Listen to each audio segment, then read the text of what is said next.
Dream world of কোডিংয়ের পক্ষ থেকে সবাইকে স্বাগতম। আমি আনোয়ার হাসান শুভ। অ্যাসেম্বলি ল্যাঙ্গুয়েজের আজকের টিউটোরিয়ালে দেখানো হবে যে কীভাবে আমরা একটি রেজিস্টারকে ক্লিয়ার করতে পারি। তো রেজিস্টার ক্লিয়ার করতে বোঝানো হচ্ছে যে যদি সাপোজ রেজিস্টারের কোনো ভ্যালু থাকে, তো সেই রেজিস্টারের ভ্যালু আমি কীভাবে জিরো করতে পারি। তো তিনটা পদ্ধতি আছে, তো আমি এখানে দুটো পদ্ধতি নিয়ে আলোচনা করব। তো প্রথমে আমি যে ইনস্ট্রাকশনগুলো আছে সেগুলো লিখবো, যে প্রথমে ডট মডেল স্মল এবং ডট স্ট্যাক 100h এবং এরপর হচ্ছে যে ডট কোড, এবং ডট কোডের পর হচ্ছে যে মেইন প্রসিডিউর। তো প্রথম যেই ওয়েটা সেটা হচ্ছে যে সাপোজ আমি একটি রেজিস্টারের মধ্যে একটি ভ্যালু রাখলাম, বিএল এর মধ্যে আমি একটি ভ্যালু রাখলাম 9।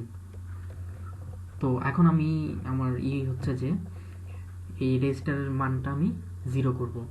তো এটা আমি কিভাবে করতে পারি? তো শুধু এটা লিখবো যে মুভ বিএল কমা 0। এখন এটাকে যখন প্রিন্ট করব,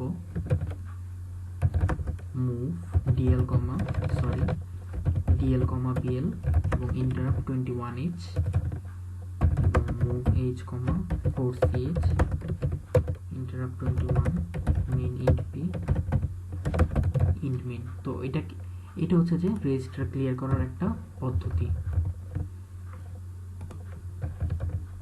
তো এটাকে যদি রান করি তাহলে সে দেখাবে 0। এখানে কোনো কিছু দেখাচ্ছে না, কারণ 0 হচ্ছে যে নাল, অর্থাৎ সে কোনো কিছু প্রিন্ট করবে না। তো সেকেন্ড ওয়েটা হচ্ছে যে